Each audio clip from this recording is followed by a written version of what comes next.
আজকের জিআই প্রাপ্ত শেরপুরের ছানার পায়েস তৈরির পেছনে রয়েছে বহু সংগ্রামের গল্প।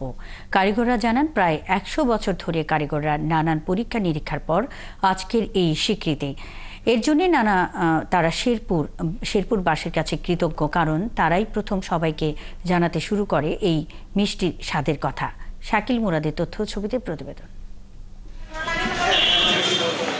প্রতিদিন নিয়ম করে সকালে ও সন্ধ্যায় গাড়িতে এসে নামে শত শত লিটার গরুর খাঁটি দুধ।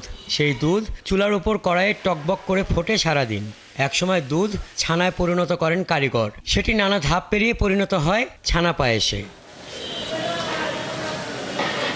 কারিগররা জানান, দুধ জাল দিয়ে ক্ষীর হয়। এরপর আলাদাভাবে দুধ থেকে ছানা কেটে তাতে সামান্য ময়দা মিশিয়ে হয় ছোট ছোট গুটি। এই গুটি চিনি মেশানো শিরায় ভিজিয়ে আগে তৈরি করা ক্ষীরে ছেড়ে হালকা আঁচে জাল দেওয়ার পর তৈরি হয় মজার ছানার পায়েস। 100 ছানার পায়েস তৈরিতে 7 কেজি দুধ লাগে।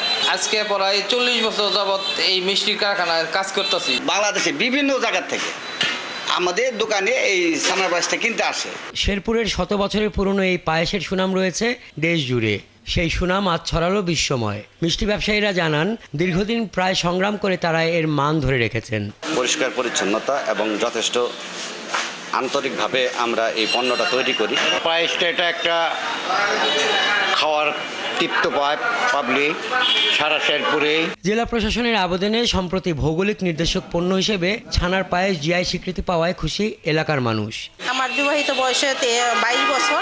আমি 22 বছর ধরে এই ছানার পায়েসটা খেয়ে আসতেছি, এবং আমি যখন বাড়িতেও যাই, আমার বাবার বাড়িতে আর কিছু না হলেও ছানার পায়েসটা বাসায় নিয়ে যাই। ব্যবসায়ীদেরকেও আমরা অনুরোধ করব যেন এই ছানার পায়েসটা ভালো থাকে, মানসম্মত হয়। 44তম জিআই পণ্য হিসেবে আমাদের শেরপুরের ছানার পায়েস স্বীকৃতি লাভ করেছে। সেজন্য আমি শেরপুরবাসী হিসেবে গর্ববোধ করছি।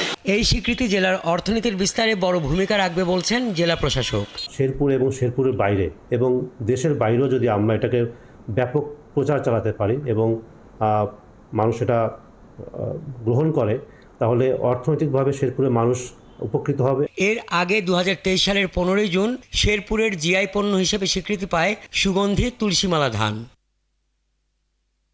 হাসান আহমেদ, 71।